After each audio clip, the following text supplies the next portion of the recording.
Hello everyone, welcome back. कैसे हैं आप लोग? आशा करते हैं आप लोग बहुत अच्छे होंगे, घर पे होंगे और सेफ होंगे। डियर स्टूडेंट्स, दंगल क्लास का हमारा ये 4th डे है और कहीं ना कहीं आपका डेडिकेशन डाउन होता हुआ नज़र आ रहा है।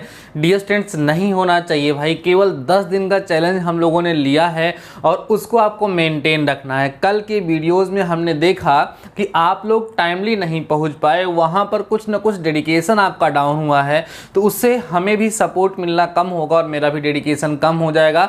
और कहीं मुझे डर है कि जो हमने चैलेंज लिया है 10 दिन का, उसको हम पूरा कर पाएं या ना कर पाएं। उसमें आपका पूरा सपोर्ट बहुत ज़रूरी है बच्चों। इसलिए सभी के सभी लोग, हम ऐसा नहीं कह सकते कि हमारे सारे बच्चे ऐसे हैं, कुछ बच्चे ऐसे हैं जो रेगुलर वीडियोज़ को देख रहे हैं, तो उन लोगों से हम ये कहना चाहेंगे कि डियर स्टूडेंट्स, आप इस वीडियो को शेयर ज़रूर से ज़रूर करिए। हर एक वीडियो को आपको शेयर करना है। हर वीडियो में हम ये कहें अच्छा नहीं लगता है। आपकी भी कुछ रिस्पॉन्सिबिलिटी बनती है कि अगर हम आपकी इतनी ज़्यादा मेहनत कर रहे हैं तो आप इतना हमारे लिए कर सकते हैं। ठीक है, कुछ लोगों को शेयर करिए, जो बच्चे प्रिपरेशन कर रहे हैं उनके साथ शेयर करिए, फेसबुक पे, इंस्टाग्राम पे, जहां पर भी आप शेयर कर पाइए करिए, जिससे हमको आपसे काफ़ी ज़्यादा सपोर्ट मिलता है। तो बच्चों, आज के इस वीडियो में हम आपको साइंस का नेक्स्ट चैप्टर पढ़ाने वाले हैं, जिसका नाम है कार्य, सामर्थ्य और ऊर्जा। और कल के चैप्टर के बारे में भी मैं आज की इस वीडियो में अनाउंस कर दे रहा हूं। कल मैं आपको बल आघूर्ण बताऊंगा, जिसमें उत्तोलक वगैरह हैं, वो काफ़ी इंपॉर्टेंट चैप्टर है, वो कल हम पढ़ाएंगे, तो कल वाला वीडियो मत मिस करिएगा। ठीक है, अभी आज के इस वीडियो में हम आपको कार्य, सामर्थ्य और ऊर्जा बच्चों पढ़ाने वाले हैं, जो काफ़ी अच्छा चैप्टर है, छोटा चैप्टर है। ध्यान से इसको हम लोग कवर कर लेते हैं। ठीक है, इसके सारे कंसेप्ट को हम क्लियर कर लेते हैं। देन आपको हम शाम को कितने बजे? शाम को 6 बजे टेलीग्राम पर इसके क्वेश्चंस भेजेंगे और उसके सलूशन भी भेज देंगे। कल मैंने आपको मैथ्स का क्वेश्चन सेंड किया था, कई सारे बच्चों ने उसको सॉल्व किया और मेरे पास कमेंट करके बताया। कई सारे लोगों ने मुझे इंस्टाग्राम पर उसका मैसेज किया, बड़ा अच्छा लगता है। तो आज शाम को 6 बजे फिर से आपको इसके क्वेश्चंस और सेंड कर दिए जाएंगे और उसको करके आप मेरे पास सेंड करिएगा और बताइएगा कि आपको कैसा लग रहा है। जिन्होंने अभी तक टेलीग्राम चैनल को ज्वाइन नहीं किया है, डिस्क्रिप्शन में लिंक मैं नहीं दे सकता हूँ, क्योंकि एक लिमिट के बाद लिंक नहीं दिया जा सकता टेलीग्राम पे बच्चों। आप टेलीग्राम पे जाकर सर्च करेंगे डीडी मैथमेटिकल सॉल्यूशन, तो वहाँ पर आपको अपना चैनल मिल जाएगा, उसको आप लोग ज्वाइन करिए, जिससे आप अपनी प्रिपरेशन और अच्छी कर सकें। ठीक है, तो आइए बच्चों, हम लोग स्टार्ट करते हैं। कार्य, सामर्थ्य और ऊर्जा, 3 टर्म्स यहाँ पर हैं। कार्य है, सामर्थ्य है और ऊर्जा है। Means work, power and energy. तो 1 बाय 1 करके हम लोग समझेंगे और किस तरह के क्वेश्चंस हमारे एग्जाम में पूछे जाते हैं वो साथ ही साथ हम डिस्कस करते चलेंगे। कार्य का मतलब बच्चों वर्क होता है। कार्य माने क्या होता है? वर्क होता है। कार्य का मतलब सर होता क्या है बच्चों? कार्य की सिंपल सी डेफिनेशन है, जब हम किसी भी ऑब्जेक्ट पर फोर्स लगाएं और वह ऑब्जेक्ट उसी डायरेक्शन में डिस्प्लेस्ड हो जाए, वह ऑब्जेक्ट उसी डायरेक्शन में, उसी दिशा में विस्थापित हो जाए, तो कहा जाता है कि वहाँ पर उस बल द्वारा कार्य किया गया है। तो किया गया कार्य जो होता है उसको ज्ञात करने का फार्मूला क्या होता है? देखो, हमें यहाँ ज़्यादा डेफिनेशन से मतलब नहीं है, हमें मेन कंसेप्ट को समझना है। कार्य बराबर होता है बच्चों बल गुणे बल की दिशा में विस्थापन। बल गुणे बल की दिशा में विस्थापन, ध्यान से समझते चलना। बल गुणे बल की दिशा में विस्थापन, ये जो होता है बच्चों, ये क्या होता है? कार्य को ज्ञात करने का कंसेप्ट होता है, फार्मूला होता है। तो यहाँ पर कार्य जो होता है बच्चों, इसको हम लोग W से दिखाते हैं, वर्क, और फोर्स जो है उसको F से दिखाते हैं, और बल की दिशा में जो विस्थापन है कहीं कहीं उसको S से दिखाया जाता है बच्चों, कहीं कहीं D से दिखाया जाता है। तो ये हमारे पास फार्मूला आ जाता है W = Fs, मतलब कार्य बराबर बल गुणे बल की दिशा में विस्थापन। क्लियर हो गई बातें? अब देखो, कभी कभी ऐसा होता है कि जब बल जो है, बल विस्थापन की दिशा, समझना बच्चों, बल विस्थापन की दिशा से थीटा कोण बनाए। जब जो है फोर्स हमारा वो जहाँ जिस डायरेक्शन में विस्थापन होता है, डिस्प्लेसमेंट होता है, वहाँ से थीटा एंगल बनाता है, तो बच्चों वहाँ पर W को निकालने का फार्मूला क्या होता है? वहाँ फार्मूला होता है W = Fs cos theta. W = Fs cos theta, वहाँ पर फार्मूला यूज़ होता है। मतलब ये वर्क डन फाइंड करने का समझते रहना आराम से, ठीक है। ये वर्क डन फाइंड करने का पहला फार्मूला है W=FS, ये दूसरा है W=FS cos थीटा, जब बीच में कोई एंगल बनेगा तब। अब यहाँ पर थीटा की अलग अलग कंडीशन को लेकर के हम कुछ स्पेशल बातों को डिस्कस करते हैं। देखिएगा, समझिएगा बच्चों, पहला केस होता है कि थीटा अगर 0 डिग्री हो जाए, अगर थीटा 0 डिग्री हो गया देन यहाँ से W=FS cos 0 डिग्री लिखोगे, और cos 0 की बच्चों वैल्यू जो है 1 होती है, तो W क्या मिलेगा, FS हो जाएगा। इसका मतलब ये है कि जिस डायरेक्शन में हम फोर्स लगा रहे हैं अगर उसी डायरेक्शन में डिस्प्लेसमेंट हो रहा है तो यहाँ थीटा का कोई मतलब नहीं है, वहाँ पर वर्क डन W जो होगा वो FS के क्या हो जाएगा, इक्वल हो जाएगा। समझ में आ रही है बातें। बट सेकेंड केस देखिएगा बच्चों, सेकेंड केस होता है कि इफ थीटा =90 डिग्री हो जाए। 90 डिग्री का मतलब ये है बच्चों कि जिस डायरेक्शन में फोर्स लगाया जा रहा है डिस्प्लेसमेंट उसके परपेंडिकुलर डायरेक्शन में होगा, मींस डिस्प्लेसमेंट और फोर्स के डायरेक्शन के बीच में 90 डिग्री का एंगल बन रहा है, देन वर्क डन कितना होगा, W=FS cos 90 डिग्री। तो cos 90 डिग्री की जो वैल्यू होती है बच्चों कितनी होती है, 0 होती है। इसलिए यहाँ पर आपको मिलेगा W=FS × 0, तो W=0 हो जाएगा, मीन्स इस सिचुएशन में वर्क डन जो होगा बच्चों कितना हो जाएगा, 0 हो जाएगा। कहने का तात्पर्य ये है कि अगर हम किसी ऑब्जेक्ट पर फोर्स अप्लाई कर रहे हैं और वह ऑब्जेक्ट फोर्स के डायरेक्शन के परपेंडिकुलर डिस्प्लेस्ड हो रहा है, उसके लंबवत विस्थापित हो रहा है, तो उस सिचुएशन में जो वर्क डन होगा बच्चों कितना हो जाएगा, 0 हो जाएगा। इसके बहुत सारे एग्जाम्पल हम आपको बताते हैं। जैसे आप लोगों ने कुली को देखा होगा, कुली जो होते हैं अभी आप देखेंगे तो रेलवे स्टेशन पे कुली होते हैं, अब तो कुली होते हैं, अब तो गाड़ी लेकर के चलते हैं वो लोग, हाथ गाड़ी वाली होती है। लेकिन पहले कुली जो है सर पे अपने बैग लेकर के ऐसे लोगों का सामान ढोते थे।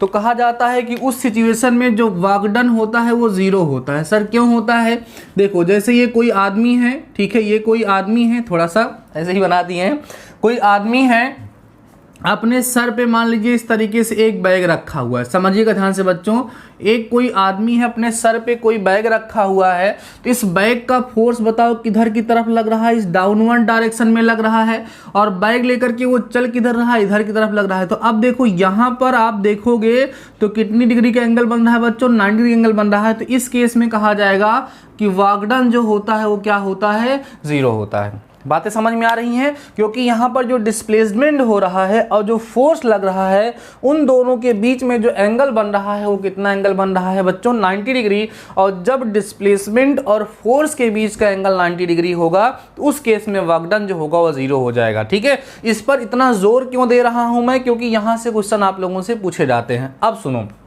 अगर कोई ऑब्जेक्ट वृत्तीय गति कर रहा हो, ध्यान समझिएगा, वृत्तीय गति कर रहा हो, वृत्तीय गति का मतलब बच्चों सर्कुलर मोशन होता है। अगर वो सर्कुलर मोशन कर रहा हो तो वर्क डन कितना होगा। अगर कोई ऑब्जेक्ट, ठीक है, अगर कोई ऑब्जेक्ट क्या कर रहा हो, सर्कुलर मोशन कर रहा है, कोई ग्रह है, सूर्य है, पृथ्वी का चक्कर लगाया या कौन किसका चक्कर लगा रहा है, उस सिचुएशन में जब वो चक्कर लगा रहा है तो उसके द्वारा वर्क डन होगा या नहीं होगा, वर्क डन कितना होता है, ये एग्जाम में पूछा जा सकता है आप लोगों से और पूछा जाता है। देखो बच्चों, होता क्या है, जब कोई भी ऑब्जेक्ट सर्कुलर मोशन करता है तो उसका जो डायरेक्शन होता है ना, वो हमेशा, उसका डायरेक्शन हमेशा इसके टेंजेंट के डायरेक्शन में होता है, मींस इसकी स्पर्शी के डायरेक्शन में होता है।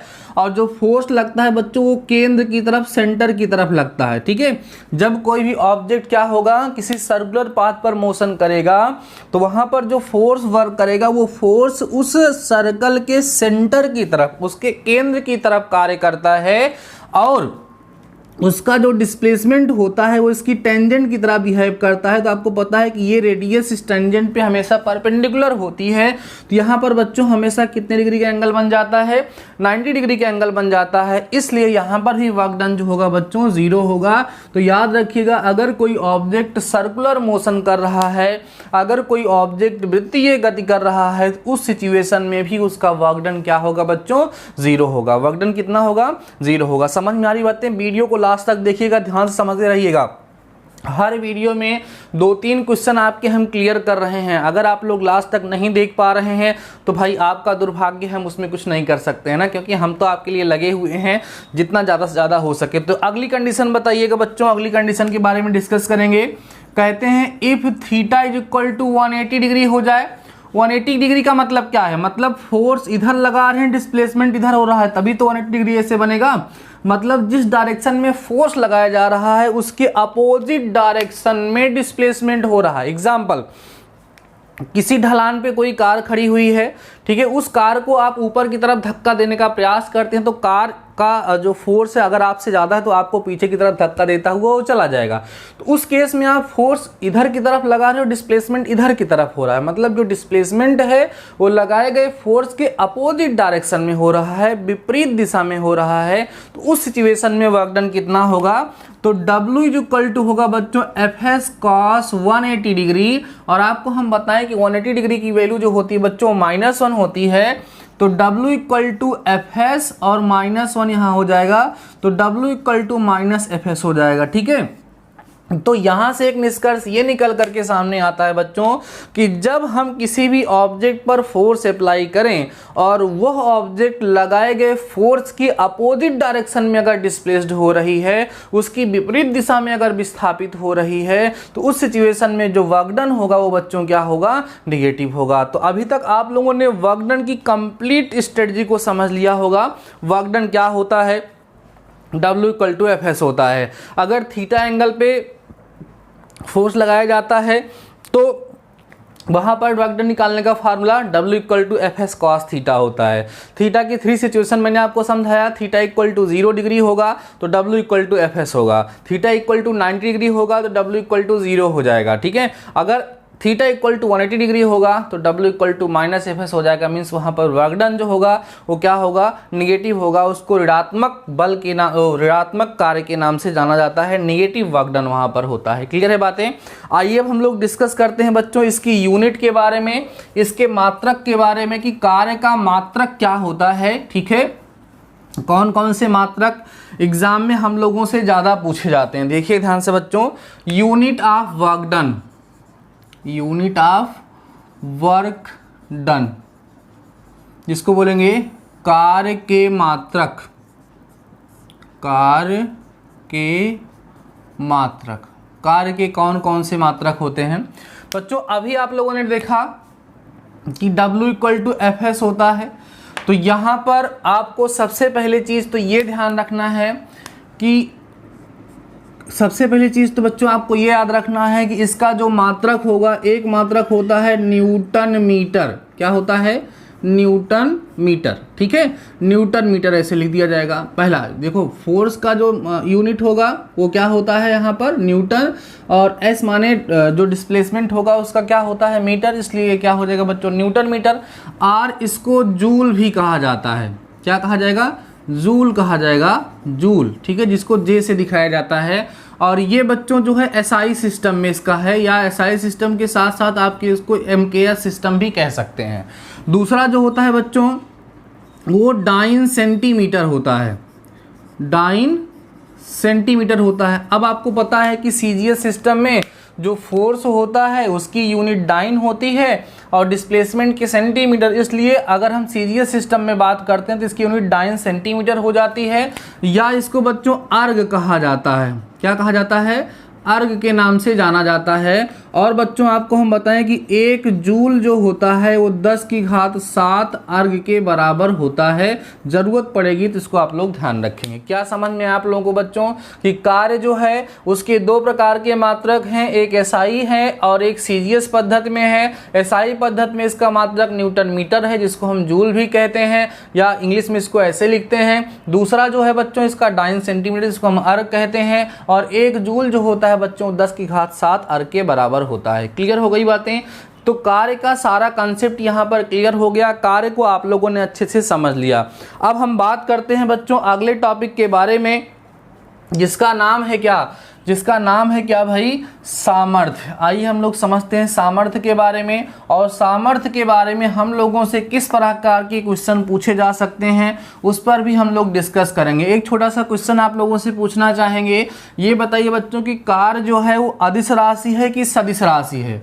वर्क डन जो है वो स्केलर क्वांटिटी है या वेक्टर क्वांटिटी है? कमेंट्स में जाकर के बताइएगा कि work done is a scalar or vector, बताइएगा हमें, ठीक है। वहाँ पर हम आपको तब बताएंगे। इतनी चीज़ें तो आपको करनी ही पड़ेंगी, आपको करना भी चाहिए। आइए बच्चों हम लोग समझ लेते हैं कि सामर्थ्य क्या होता है। क्या समझेंगे? सामर्थ्य क्या होता है। कार्य को हम लोगों ने समझ लिया, अब हम लोग समझेंगे बच्चों सामर्थ्य क्या होता है। देखिए ध्यान से सारी की सारी चीज़ों को समझते चलिए। सामर्थ्य का मतलब होता है बच्चों पावर। यहाँ से जो क्वेश्चन पूछे जाते हैं वो भी हम लोग डिस्कस करेंगे। देखो बच्चों, कहते हैं कार्य करने की क्षमता जो होती है उसको ऊर्जा कहते हैं।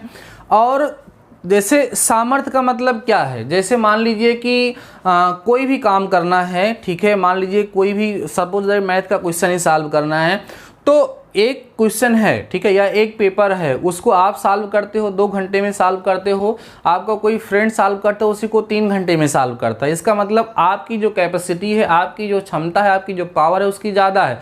मतलब वर्क डन तो उतना ही हुआ बट आपने उसको कम समय में किया। तो पावर का मतलब क्या होता है, जब कोई भी ऑब्जेक्ट, कोई भी मशीन किसी भी कार्य को कम समय में पूरा कर देती है तो उसका मतलब उसकी सामर्थ्य ज़्यादा होता है। इसलिए बच्चों पावर जो होता है उसका फार्मूला होता है W/T। Work done per unit time is known as power, ठीक है, work done per unit time is known as power. तो P इक्वल टू फार्मूला हो जाता है बच्चों W/T, ठीक है, समझ में आ रही बात ना।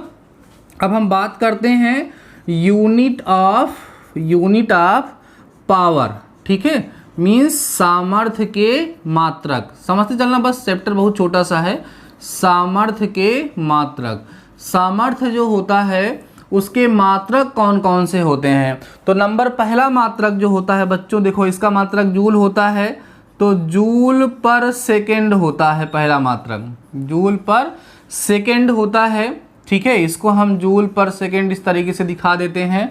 और उसके बाद बच्चों इसी जूल पर सेकेंड को वाट कहा जाता है। क्या कहा जाता है? वाट कहा जाता है। यही सबसे ज़्यादा यहाँ पर यूज होता है कि सामर्थ्य का मात्रक वाट होता है।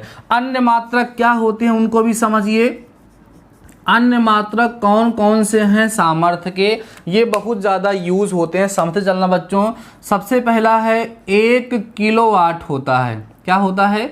1 किलोवाट जो है 10⁻³ वाट के बराबर होता है। और एक होता है बच्चों 1 मेगावाट। 1 मेगावाट जो है वो 10⁻6 वाट के बराबर होता है। ध्यान समझना बच्चों, ये सब जो है वो सामर्थ्य के बड़े मात्रक हैं, किलोवाट और मेगावाट। 1 किलोवाट जो है बच्चों 10⁻³ वाट के बराबर होगा, और 1 मेगावाट जो होता है बच्चों वो 10⁻6 वाट के क्या होता है? बराबर होता है, ठीक है। बातें समझ में आ रही हैं। अगला जो होता है बच्चों वो होता है अश्वशक्ति, हार्स पावर। एक अश्वशक्ति, ये बहुत बार पूछा गया है, एक अश्वशक्ति जो है बच्चों वो 746 वाट के बराबर होता है, याद रखिएगा। 1 हार्स पावर इक्वल टू 746 वाट, बहुत इंपॉर्टेंट है, इसको जरूर याद रखिएगा। तो आप लोगों ने समझा बच्चों कि सामर्थ्य क्या होता है, सामर्थ्य को निकालने का फार्मूला क्या होता है, सामर्थ्य के कौन कौन से मात्रक होते हैं, कौन से बड़े मात्रक हैं, कौन से छोटे हैं। ये हार्स पावर जो है बहुत ज़्यादा यूज होता है, तो इसलिए आप इसको याद रखिएगा बड़े बड़े मात्रक को, कि 1 किलोवाट जो है वो 10⁻³ वाट के बराबर होता है। 1 मेगावाट बराबर होता है 10⁻6 वाट के बराबर होता है, ठीक है। बात समझ में आ रही है। एक अश्वशक्ति जो है बच्चों 746 वाट के वहां पर बराबर हो जाता है। क्लियर हो रही हैं बातें। इसके बाद बच्चों एक आता है ऊर्जा का व्यवहारिक मात्रक। क्या आता है? ऊर्जा का व्यवहारिक मात्रक, ठीक है, ऊर्जा का व्यवहारिक मात्रक। ध्यान से समझते चलना भाई, ऊर्जा का व्यवहारिक मात्रक। देखो यहीं से निकलता है बच्चों, ऊर्जा का जो व्यवहारिक मात्रक होता है वो किलोवाट घंटा होता है, किलोवाट घंटा होता है, जिसको हम लोग यूनिट भी कहते हैं। जैसे हमारे घरों में जो इलेक्ट्रिसिटी खर्च होती है, जो विद्युत हम लोग यूज़ करते हैं, उसका कहते हैं कि हमारे घर में 10 यूनिट आज उठ गई, हमारे यहाँ 5 यूनिट, तो 1 यूनिट जो है बच्चों 1 किलोवाट घंटा के बराबर होती है। इसको हम लोग ऐसे 1 kWh से दिखाते हैं और ये 3.6 × 10⁶ जूल के बराबर होता है। ध्यान रखिएगा बच्चों, किलोवाट घंटा जो है वो ऊर्जा का व्यवहारिक मात्रक है और इस किलोवाट घंटे को हम लोग क्या कहते हैं, यूनिट भी कहते हैं, इकाई भी कहते हैं। और 1 किलोवाट घंटा 3.6 × 10⁶ जूल के बराबर होता है। क्लियर हो गई बातें? तो इस तरीके से आप लोगों ने समझा बच्चों की सामर्थ्य क्या होता है और इसकी सहायता से हमने ऊर्जा के व्यवहारिक मात्रक के बारे में यहाँ पर डिस्कस कर लिया। ठीक है, अगला टॉपिक है बच्चों हमारी ऊर्जा। ऊर्जा मीन्स जिसको हम कहते हैं एनर्जी। तो ऊर्जा क्या होता है भाई? कार्य करने की क्षमता को क्या कहते हैं? ऊर्जा कहते हैं। ऊर्जा यहाँ पर हमें मुख्य रूप से 2 प्रकार की पढ़नी है बच्चों। एक पढ़नी है स्थितिज ऊर्जा, स्थितिज ऊर्जा, ठीक है, स्थितिज ऊर्जा के बारे में हमें पढ़ना है, ठीक है, जिसको हम बोलते हैं बच्चों पोटेंशियल एनर्जी। क्या बोलते हैं? पोटेंशियल एनर्जी के नाम से हम लोग जानते हैं। और आपको याद होगा कि इसको निकालने का फार्मूला होता है P = mgh। m क्या है सर? उसका मास है। g क्या है? एक्सीलरेशन ड्यू टू ग्रेविटी है। h क्या है? हाइट है। समझना ये है कि जैसे मान लीजिए कोई ऑब्जेक्ट है जिसका मास m है, अर्थ सरफेस से h ऊंचाई पर रखा हुआ है, तो इसकी जो पोटेंशियल एनर्जी होगी, जो इसकी स्थितिज ऊर्जा होगी, mgh के क्या होगी? बराबर होगी। ठीक है। दूसरी होती है बच्चों कौन सी ऊर्जा? गतिज ऊर्जा, जिसको हम बोलते हैं काइनेटिक एनर्जी। क्या बोलेंगे?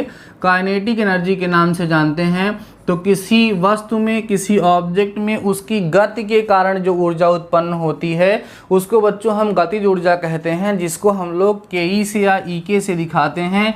और k = ½ mv² फार्मूला होता है काइनेटिक एनर्जी को फाइंड करने का। बातें समझ में आ रही हैं? सबका मात्रक क्या होगा? जूल होगा या अर्ग हो, क्योंकि ये भी एक प्रकार की क्या है? ऊर्जा ही है। कार्य का और ऊर्जा का मात्रक बच्चों सेम होता है, क्योंकि कार्य करने की क्षमता को ही हम क्या कहते हैं? ऊर्जा कहते हैं। कोई ऑब्जेक्ट जितना कार्य कर सकता है वही बच्चों उसकी क्या कहलाती है? ऊर्जा कहलाती है। गतिज ऊर्जा, स्थिर ऊर्जा का बाद एक आता है बच्चों द्रव्यमान ऊर्जा। द्रव्यमान ऊर्जा, आइंस्टीन नाम के एक साइंटिस्ट ने एक फार्मूला दिया था E = mc², जो बड़े फेमस हुए थे। E = mc², एक फार्मूला ऐसा है जो किसी भी ऑब्जेक्ट के मास के बेसिस पे उसके पास कितनी एनर्जी, इसको कैलकुलेट करता है। m क्या है? उस ऑब्जेक्ट का मास है। c क्या है बच्चों? यहाँ पर प्रकाश की चाल है। प्रकाश की चाल माने स्पीड ऑफ लाइट है। क्लियर हो गई बातें? तो जितने भी टॉपिक बच्चों यहाँ पर दिए गए थे, ऊर्जा संरक्षण का नियम, एक छोटा सा कंसेप्ट और आता है। ऊर्जा संरक्षण का नियम मैं पहले भी आपको बता चुका हूँ कि ऊर्जा को ना तो मतलब बनाया जा सकता है, ना तो उसको नष्ट किया जा सकता है। ऊर्जा को केवल एक रूप से दूसरे रूप में बदला जा सकता है। ठीक है। जैसे मान लीजिए कि आपके पास आपके घर में इलेक्ट्रिसिटी आ रही है, तो वहाँ पर उसके पास कौन सी एनर्जी है? इलेक्ट्रिक एनर्जी है। वो इलेक्ट्रिक एनर्जी आकर के फैन में लगती है, तो फैन मूव करना स्टार्ट हो, तो फैन का वहाँ पर कौन सी एनर्जी बदल गई? वहाँ से एनर्जी बदल गई, कौन सी? Kinetic energy. तो मतलब एनर्जी एक रूप से दूसरे रूप में बदलती रहती है, वो कभी भी डिस्ट्रॉय नहीं होती है। बस इतना ध्यान रखना है बच्चों की एनर्जी गिवन टू सराउंडिंग्स, अगर हम इस वातावरण को एनर्जी दे देते हैं तो एनर्जी खराब हो जाती है, हमारे किसी काम की नहीं बचती है। जैसे मान लीजिए सिलेंडर में LPG गैस भरी हुई है, तो उसके पास केमिकल एनर्जी है। उस केमिकल एनर्जी से जब हमारी गैस जलते हैं, गैस चूल्हे जलते हैं, तो वहाँ से हीट एनर्जी निकलती है। उस हीट एनर्जी से भोजन पकता है, तो वो यूज़ हो जाता है कहीं ना कहीं। लेकिन मान लीजिए सिलेंडर से जो गैस भरी हुई है उससे हम फालतू में गैस जला करके छोड़ दें, सराउंडिंग को दे दें, तो हमारे किसी काम की नहीं होगी। तो law of conservation of energy यही है कि एनर्जी को हम केवल एक रूप से दूसरे रूप में बदल सकते हैं, ना तो हम उसको उत्पन्न कर सकते हैं बच्चों, और ना ही उसको हम लोग नष्ट कर सकते हैं। क्लियर है बातें? तो आज के इस वीडियो में बच्चों हमने आप लोगों को सिखाया है कार्य सामर्थ्य और ऊर्जा का कंप्लीट कंसेप्ट, और आशा करते हैं आपको कंप्लीट से कंप्लीट समझ में आ गया होगा। आज शाम को 6 बजे हम इसका PDF आपको भेजेंगे टेलीग्राम पर, इसके क्वेश्चन आंसर का। उसको आप लोग सॉल्व करके बताएंगे कौन सा क्वेश्चन आया और कौन सा क्वेश्चन नहीं आया। तो ठीक है बच्चों, आज के इस वीडियो में बस इतना ही। शानदार रहिए, मस्त रहिए। अभी फिर मिलते हैं पॉइंट क्वेश्चन के साथ लगभग 11 बजे आप लोगों से। तब तक के लिए इसको प्रिपेयर करिए और जो क्वेश्चन आंसर मिल जाए उसको सॉल्व करिए। All the best.